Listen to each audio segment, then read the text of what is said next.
ये class special UP home guard के लिए है। गुड इवनिंग सभी को। गुड इवनिंग दोस्तों। चलिए शुरू करते हैं आज की क्लास।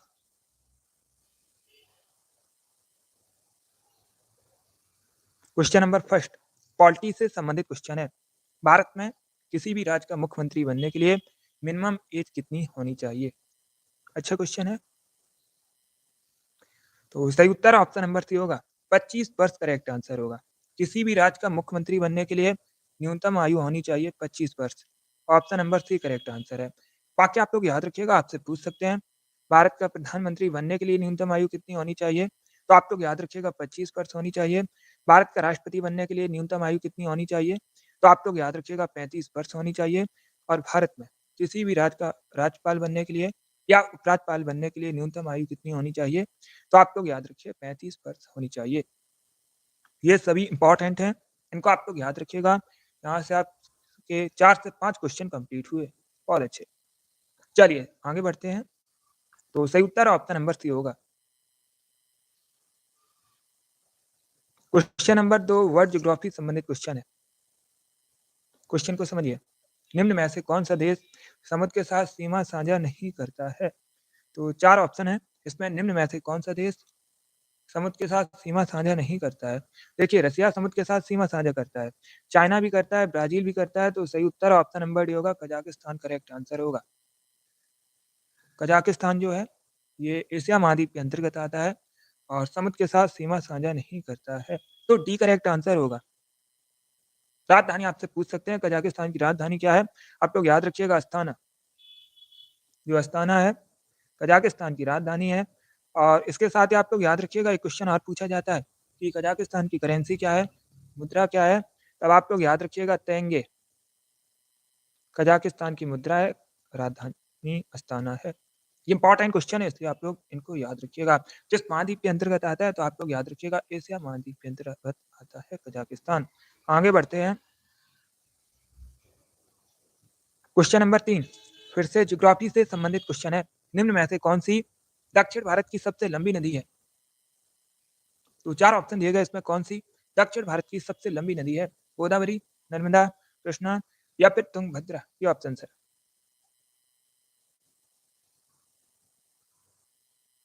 ए करेक्ट आंसर होगा, गोदावरी करेक्ट आंसर होगा। दक्षिण भारत की सबसे लंबी नदी कौन सी है? गोदावरी है। तो option number A correct answer होगा। लगभग आप लोग याद रखिएगा 1500 किलोमीटर है। पूछ सकते हैं कि लंबाई कितनी है? तो आप लोग याद रखिएगा लगभग 1500 किलोमीटर है। चलिए आगे बढ़ते हैं। क्वेश्चन नंबर 4 मॉडर्न हिस्ट्री से संबंधित क्वेश्चन है। परीक्षा में मॉडर्न हिस्ट्री से संबंधित क्वेश्चन भी पूछे जाते हैं। एनी बेसेंट भारतीय राष्ट्रीय कांग्रेस की अध्यक्ष कब बनी थी? पहली बात तो आप लोग याद रखिएगा, आपसे पूछ सकते हैं कि भारतीय राष्ट्रीय कांग्रेस की पहली महिला अध्यक्ष कौन है? तो आप लोग याद रखिएगा एनी बेसेंट जो है भारतीय राष्ट्रीय कांग्रेस की पहली महिला अध्यक्ष है। कब अध्यक्ष बनी थी? 1917 में, 1917 में एनी बेसेंट भारतीय राष्ट्रीय कांग्रेस की अध्यक्ष बनी थी। अधिवेशन कहाँ पर हुआ था? तो आप लोग याद रखिएगा कोलकाता अधिवेशन। पूछ सकते हैं अधिवेशन कहाँ पर हुआ था? आप लोग याद रखिएगा कोलकाता में अधिवेशन हुआ था 1917 में। अध्यक्षता किसने की थी? एनी बेसेंट ने की थी। और ये भारतीय राष्ट्रीय कांग्रेस की पहली महिला अध्यक्ष है। क्वेश्चन नंबर 5 विटामिन सी क्या है?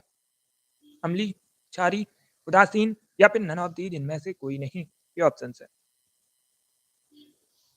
जिसने अभी लाइव सेशन को लाइक नहीं किया है लाइक कीजिए, शेयर कीजिएगा। चैनल पर नए हैं चैनल को सब्सक्राइब कीजिए, वाला आइकन को प्रेस कीजिए ताकि सभी नोटिफिकेशन आप तक पहुंच सके। सही उत्तर ऑप्शन नंबर ए होगा, अम्लीय करेक्ट आंसर होगा। विटामिन सी अम्लीय है, ये करेक्ट आंसर होगा। बाकी आप लोग याद रखिएगा विटामिन सी का केमिकल नेम आपसे पूछ सकते हैं। तो एस्कॉर्बिक एसिड विटामिन सी का केमिकल नेम होता है, ये भी इंपॉर्टेंट है। क्वेश्चन नंबर 6 साइंस से संबंधित क्वेश्चन है। अच्छा क्वेश्चन है। पहले प्रश्न को समझिए। सभी धातुएं अम्ल से प्रक्रिया कर कौन सी गैस निकालते हैं? Hydrogen, neon, argon, oxygen? ये ऑप्शन है। बहुत अच्छे। ए करेक्ट आंसर होगा, हाइड्रोजन करेक्ट आंसर होगा। सभी अम्ल धातुओं से प्रक्रिया कर हाइड्रोजन निकालते हैं। तो option number A correct answer होगा, हाइड्रोजन।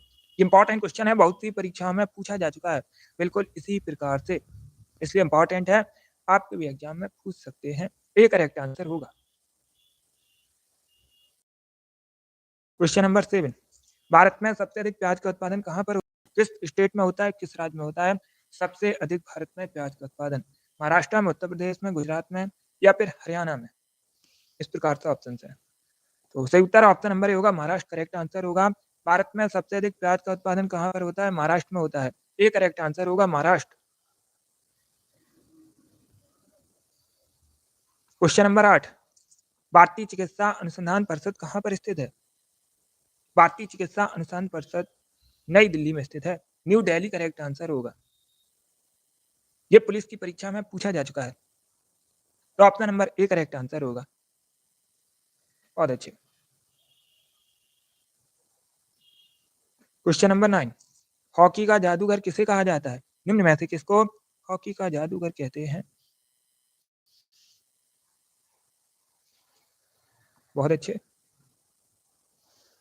तो सही उत्तर ऑप्शन नंबर बी होगा, मेजर ध्यानचंद करेक्ट आंसर होगा। मेजर ध्यानचंद को भारत में हॉकी का जादूगर कहा जाता है। Option number B correct answer होगा, ध्यानचंद करेक्ट आंसर होगा। क्वेश्चन नंबर 10, प्रश्न को समझिए, मात्रक से संबंधित क्वेश्चन है और परीक्षा में साइंस में मात्रक से संबंधित क्वेश्चन पूछते हैं। जूल और अर्घ किसके मात्रक हैं? कार के, ऊर्जा के, दोनों के या फिर इनमें से कोई नहीं, नन ऑफ दीज? ये ऑप्शन है।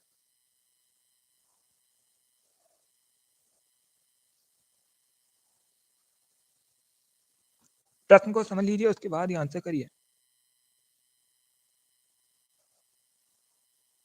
बहुत अच्छे। जूल और अर्घ किसके मात्रक हैं? सही उत्तर क्या होगा? बी करेक्ट आंसर होगा, ऊर्जा करेक्ट आंसर होगा। Option number B correct answer होगा। जूल और अर्घ जो हैं ऊर्जा के मात्रक होते हैं, तो option number B correct answer है। क्वेश्चन नंबर 10, बी सही उत्तर होगा क्वेश्चन नंबर 10 का। क्वेश्चन नंबर 11 को समझिएगा, सोने के आभूषण बनाते समय उसमें कौन सी धातु मिलाई जाती है? जब भी सोने के आभूषण बनाए जाते हैं तो कौन सी धातु उसमें मिलाई जाती है? कॉपर, लोहा, एल्यूमिनियम या फिर लेड? ये ऑप्शन है। बहुत अच्छे। ए करेक्ट आंसर होगा, कॉपर करेक्ट आंसर होगा, तांबा करेक्ट आंसर होगा। सोने के आभूषण बनाते समय उसमें तांबा मिलाया जाता है, तो option number A correct answer होगा। बाकी आप लोग याद रखिएगा, एक क्वेश्चन पूछते हैं कि मनुष्य ने सबसे पहले किस धातु का प्रयोग किया था? तो आप लोग याद रखिएगा, मनुष्य ने सबसे पहले कॉपर का प्रयोग किया था। बहुत सी परीक्षा में पूछा जा चुका है, इसलिए इंपॉर्टेंट है, इसको आप लोग याद रखिएगा। ए करेक्ट आंसर होगा इसका। क्वेश्चन नंबर 12, हिंदी भाषा का प्रथम महाकाव्य किसे कहा जाता है? निम्न में से किसको हिंदी भाषा का प्रथम महाकाव्य कहते हैं? बहुत अच्छे, ये भी अच्छा क्वेश्चन है। तो सही उत्तर ऑप्शन नंबर बी होगा, पृथ्वीराज रासो करेक्ट आंसर होगा। पृथ्वीराज रासो को हिंदी भाषा का प्रथम महाकाव्य कहा जाता है। अब दूसरा क्वेश्चन आपसे पूछ सकते हैं, पृथ्वीराज रासो को लिखा किसने है, लेखक कौन है? तो आप लोग याद रखिएगा, चंद बरदाई के द्वारा लिखा गया है। लेखक पूछ सकते हैं किसके द्वारा लिखा गया है, तो आप लोग याद रखिएगा, चंद बरदाई ने लिखा है और ये हिंदी भाषा का प्रथम महाकाव्य है। बहुत अच्छे। क्वेश्चन नंबर 13, प्रसिद्ध पुस्तक poverty and unBritish rule in India नामक को किसने लिखा है? इस पुस्तक के लेखक कौन है? Poverty and unBritish rule in India पुस्तक किसके द्वारा लिखी गई है? Very good.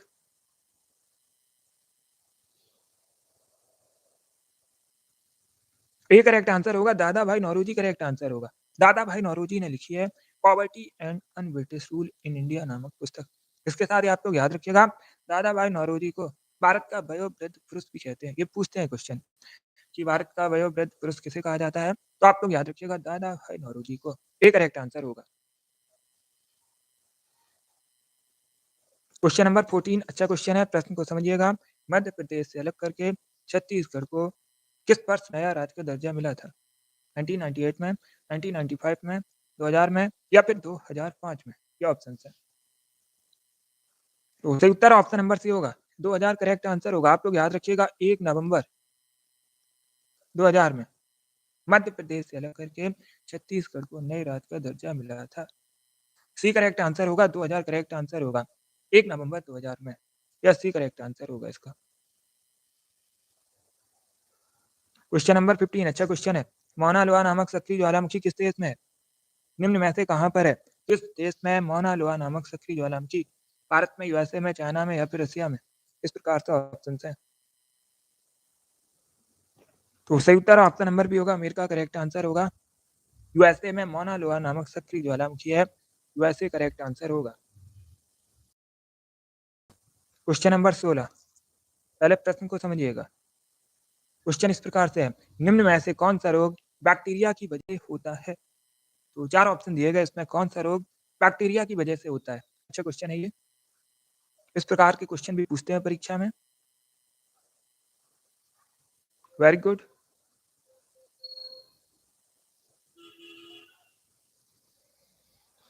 तो सही उत्तर ऑप्शन नंबर बी होगा, निमोनिया करेक्ट आंसर होगा, बी करेक्ट आंसर होगा। यस, पूछा गया था निम्न में से कौन सा रोग बैक्टीरिया की वजह से होता है? तो जो निमोनिया है ये बैक्टीरिया की वजह से होने वाला रोग है, निमोनिया करेक्ट आंसर होगा। क्वेश्चन नंबर 17 ये भी अच्छा क्वेश्चन है, थोड़ा सा कठिन क्वेश्चन है। पहले प्रश्न को समझिए। प्रश्न इस प्रकार से है, आंख की रेटिना पर गठित छवि होती है, किस प्रकार की होती है? ये अच्छा क्वेश्चन है, बहुत अच्छे। ए करेक्ट आंसर होगा, वास्तविक और उल्टी। ए करेक्ट आंसर होगा, आंख की रेटिना पर गठित छवि होती है, वास्तविक और उल्टी। Yes, very good. Question number 18 ancient history से संबंधित क्वेश्चन है। हर्षवर्धन निम्न में से किससे हार गए थे? हर्षवर्धन जो है ये वर्धन वंश के शासक थे। कई बार मैंने आपको बताया भी, इंपॉर्टेंट है, पूछा भी जाता है। निम्न में से किससे हार गए थे? प्रभाकर वर्धन से, पुलकेशिन द्वितीय से, सुमुख से या फिर शशांक से? ये ऑप्शन है। तो सही उत्तर ऑप्शन नंबर भी होगा, पुलकेशिन द्वितीय करेक्ट आंसर होगा। हर्षवर्धन किससे हार गए थे? पुलकेशिन द्वितीय से हार गए थे। अब दूसरा क्वेश्चन पूछ सकते हैं इससे संबंधित, कहाँ पर युद्ध हुआ था? तो आप लोग याद रखिएगा, नर्मदा नदी के किनारे युद्ध हुआ था। हर्षवर्धन और पुलकेशिन द्वितीय के मध्य नर्मदा नदी के किनारे युद्ध हुआ था। इसमें जीत किसकी हुई थी? तो आप लोग याद रखिएगा, पुलकेशिन द्वितीय की जीत हुई थी। और हार किसकी हुई थी? तो आप लोग याद रखिएगा, हर्षवर्धन की हार हुई थी। सही उत्तर होगा ऑप्शन नंबर बी। यस, आगे बढ़ते हैं। Question number 19 Dihang Dibang biosphere reserve निम्न में से कहाँ पर है? किस स्टेट में है, किस राज्य में है? अरुणाचल प्रदेश में, मध्य प्रदेश में, तमिलनाडु में या फिर उड़ीसा में? तो सही उत्तर ऑप्शन नंबर ए होगा, अरुणाचल प्रदेश करेक्ट आंसर होगा। दियांग दिबांग बायोस्फीयर रिजर्व जो है ये अरुणाचल प्रदेश में है, तो option number A correct answer होगा। क्वेश्चन नंबर 20 तोता इनके नाम से किसको जाना जाता है? ये भी बहुत सी परीक्षाओं में पूछा चुका है प्रश्न। निम्न में से किसको तोता इनके नाम से जानते हैं? Very good. तो सही उत्तर ऑप्शन नंबर सी होगा, अमीर खुसरो करेक्ट आंसर होगा, सी करेक्ट आंसर है। तोता हिंद के नाम से किसे जानते हैं? अमीर खुसरो को जाना जाता है। इसके साथ ही आप लोग याद रखिएगा, एक क्वेश्चन और पूछा जाता है, हिंदी खड़ी बोली का जनक किसे कहते हैं? तो आप लोग याद रखिएगा, अमीर खुसरो को कहा जाता है। Option number C correct answer होगा। क्वेश्चन नंबर 21 फिर से मॉडर्न हिस्ट्री से संबंधित क्वेश्चन है। भारतीय राष्ट्रीय कांग्रेस के किस सत्र की अध्यक्षता सरदार वल्लभ भाई पटेल ने की थी? सरदार वल्लभ भाई पटेल ये भारत के पहले उप प्रधानमंत्री हैं, और इसके साथ ही आप लोग याद रखिएगा, भारत के पहले होम मिनिस्टर भी हैं, गृह मंत्री भी हैं, सरदार वल्लभ भाई पटेल। तो सही उत्तर ऑप्शन नंबर सी होगा, कराची अधिवेशन। सी करेक्ट आंसर होगा। भारतीय राष्ट्रीय कांग्रेस का 1931 में कराची अधिवेशन हुआ था और उसकी अध्यक्षता की थी सरदार वल्लभ भाई पटेल ने, तो option number C correct answer होगा। क्वेश्चन नंबर 22 खो खो की एक टीम में खिलाड़ियों की संख्या कितनी होती है? खो खो की एक टीम में खिलाड़ियों की संख्या कितनी होती है? 9, 7, 11 या फिर इनमें से कोई नहीं? ये ऑप्शन है। Very good. 11 करेक्ट आंसर नहीं होगा। सही उत्तर ऑप्शन नंबर ए होगा, 9 करेक्ट आंसर होगा, 9 करेक्ट आंसर होगा। खो खो की एक टीम में खिलाड़ियों की संख्या होती है 9, तो option number A correct answer है। बाकी आप लोग याद रखिएगा, क्रिकेट की एक टीम में खिलाड़ियों की संख्या कितनी होती है पूछ सकते हैं, तो आप लोग याद रखिएगा 11 होती है। और इसके साथ ही आप लोग याद रखिएगा, हॉकी की एक टीम में खिलाड़ियों की संख्या पूछी जाती है कितनी होती है, तब भी आप लोग याद रखिएगा 11 होती है। और फुटबॉल की एक टीम में खिलाड़ियों की संख्या कितनी होती है, तब भी आप लोग याद रखिएगा 11 होती है। ये भी इंपॉर्टेंट प्रश्न है, ये भी परीक्षा में पूछे जाते हैं। इनको भी आप लोग याद रखिए, ए करेक्ट आंसर होगा। क्वेश्चन नंबर 23 मृतकों का टीला निम्न में से किसे कहा जाता है? इनमें से किसको मृतकों का टीला कहते हैं? हड़प्पा को, मोहनजोदड़ो को, कालीबंगा को या फिर नन ऑफ दीज इनमें से कोई नहीं? ये ऑप्शंस है। तो सही उत्तर ऑप्शन नंबर बी होगा, मोहनजोदड़ो करेक्ट आंसर होगा। मृतकों का टीला किसे कहा जाता है? मोहनजोदड़ो को कहा जाता है। Option number B correct answer होगा। इसके साथ ही आप लोग याद रखिएगा, पूछ सकते हैं वर्तमान में मोहनजोदड़ो कहाँ पर है? तो आप लोग याद रखिएगा, पाकिस्तान के सिंध प्रांत के लरकाना जिले में है। देश का नाम पूछ लें किस देश में है? तो आप लोग याद रखिएगा पाकिस्तान में है। पाकिस्तान में कहाँ पर है? सिंध प्रांत के लरकाना जिले में। ये भी इंपॉर्टेंट है, ये भी प्रश्न पूछा जाता है। आगे बढ़ते हैं, बहुत अच्छे।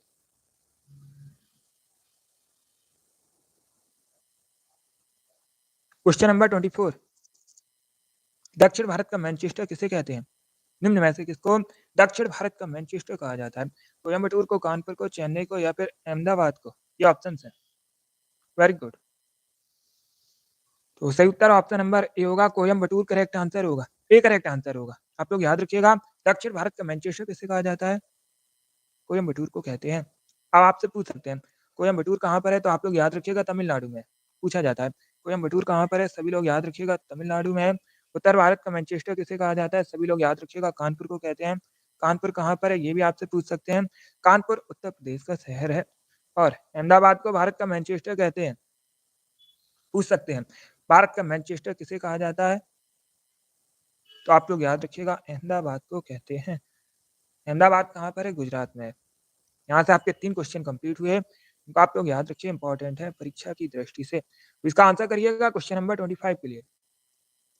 सबसे भारी धातु कौन-सी है? अच्छा क्वेश्चन है। निम्न में से सबसे भारी धातु कौन-सी है? लिथियम, हीलियम, ऑस्मियम या फिर प्लेटिनम? ये ऑप्शंस है। ये वाली क्लास होती है डेली शाम को 8 बजे। तो आप लोग डेली सेशन को जॉइन कीजिएगा। स्पेशल आपकी परीक्षा के लिए क्लास है। सही उत्तर ऑप्शन नंबर सी होगा, ऑस्मियम करेक्ट आंसर होगा। सबसे भारी धातु पूछी गई है, कौन सी है? सबसे भारी धातु है ऑस्मियम। तो option number C correct answer होगा ऑस्मियम। आगे बढ़ते हैं।